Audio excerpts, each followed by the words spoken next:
ప్రభునందు ప్రియమైన శ్రోతలకు వందనములు. ఈ పోడ్కాస్ట్ కార్యక్రమం నాకు స్వాగతం. మీ అందరి కొరకు ఈ కార్యక్రమమును ప్రసారం చేయుచున్నాం. విని దైవాశీస్సులు పొందుకోగలరు. ఈరోజు మనం చెప్పుకోబోయే ఉపమానంలో మంచి సమరుడి ఉపమానం గురించి మాట్లాడుకోబోతున్నాం. ఈ సమాజంలో మన అందరినీ ఒకేలాగా చూస్తామా? మనకు నచ్చిన వాళ్ళని, మనం కులం వాళ్ళను, మన మతం వాళ్ళను, మన పరిచయస్తులు మాత్రమే ఆప్యాయంగా పలకరిస్తాం. మరి మనకు పరిచయం లేని వాళ్ళ విషయానికి వస్తే, మనతో విభేదాలు ఉన్న వాళ్లకు కష్టం వస్తే మన స్పందన ఎలా ఉంటుంది? 2000 ఏళ్ల క్రితం ఒక వ్యక్తి అడిగిన అసలు నా పొరుగువాడు ఎవరు అనే ప్రశ్నకు యేసు చెప్పిన ఈ ఉపమానం మనుషుల మధ్య ఉండే గోడలను చెరిపేసే అద్భుతమైన సమాధానం.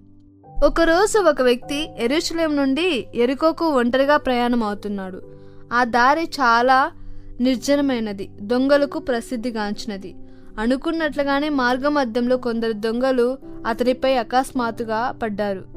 ఉన్న బట్టలన్నీ లాక్కున్నారు, విపరీతంగా కొట్టారు. చివరికి ప్రాణం పోయేనట్లేనని వదిలేసి అర్ధ ప్రాణంగా రోడ్డు పక్కన పడేసి వెళ్ళిపోయారు. కొద్దిసేపటి తర్వాత అదే దారిలో ఒక యాజకుడు అటుగా వచ్చాడు. రక్తపు మడుగులో విలవిల్లాడుతున్న ఆ మనిషిని చూశాడు.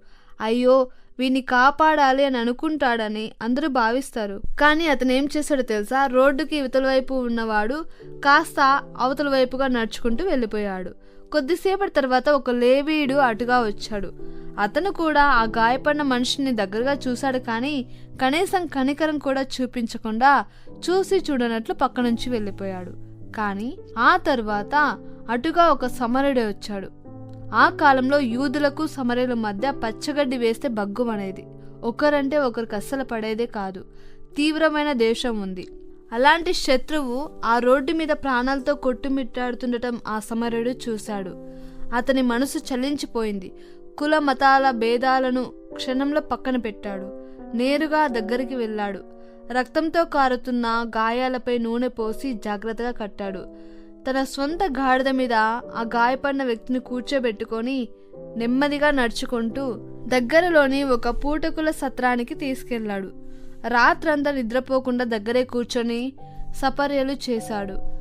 ఉదయం అక్కడి నుంచి వెళ్ళేటప్పుడు సత్రం యజమానికి కొంత డబ్బు ఇచ్చి, ఇతని కంటి రెప్పలా జాగ్రత్తగా చూసుకోండి, ఇంకా ఏమైనా ఖర్చు అయితే నేను తిరిగి వచ్చినప్పుడు ఇస్తానని చెప్పి మరీ వెళ్ళాడు. కథ చెప్పడం పూర్తి చేసిన తర్వాత యేసు ఆ వ్యక్తిని ఒకే ఒక ప్రశ్న అడిగాడు. చూడండి, ఆ దొంగల చేతిలో పడిన మనిషికి ఈ ముగ్గురిలో నిజమైన పొరుగువాడు ఎవరని అని అడిగాను. మిత్రమా, దీనికి సమాధానం చాలా స్పష్టంగా ఉంది. పొరుగువాడు అంటే మన పక్క ఇంట్లో ఉండేవాడో లేదా మన కులం మతం కలిగిన వాడు మాత్రమే కాదు. కుల మతాల గోడలను, స్వార్థం అనే సరిహద్దును దాటి ఆపదలో ఉన్న మనిషిని చూసి చలించిపోయి మనసు విప్పి సాయం చేసేవాడే అసలైన పొరుగువాడు. ఈరోజు మనం చుట్టూ రోడ్డు మీదో లేదా జీవితంలోనో సహాయం కోరుతున్న వాళ్ళని చూసినప్పుడు మన హృదయం ఏ వర్గానికి చెందినగా మారుతోంది? నువ్వు ఎలా ఉంటున్నావు? యాజకుడిలా ఉంటున్నావా? లేవీడిలా ఉంటున్నావా? లేదా మంచి సమరయుడిలా ఉంటున్నావా? ఆలోచించండి. ధన్యవాదాలు.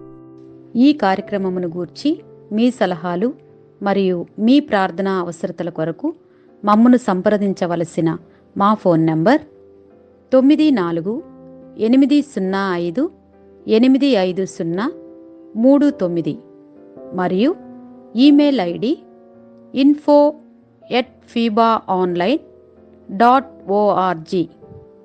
మా ఫోన్ నంబర్ మరొకసారి 9480585039. Email ID info@fibaonline.org.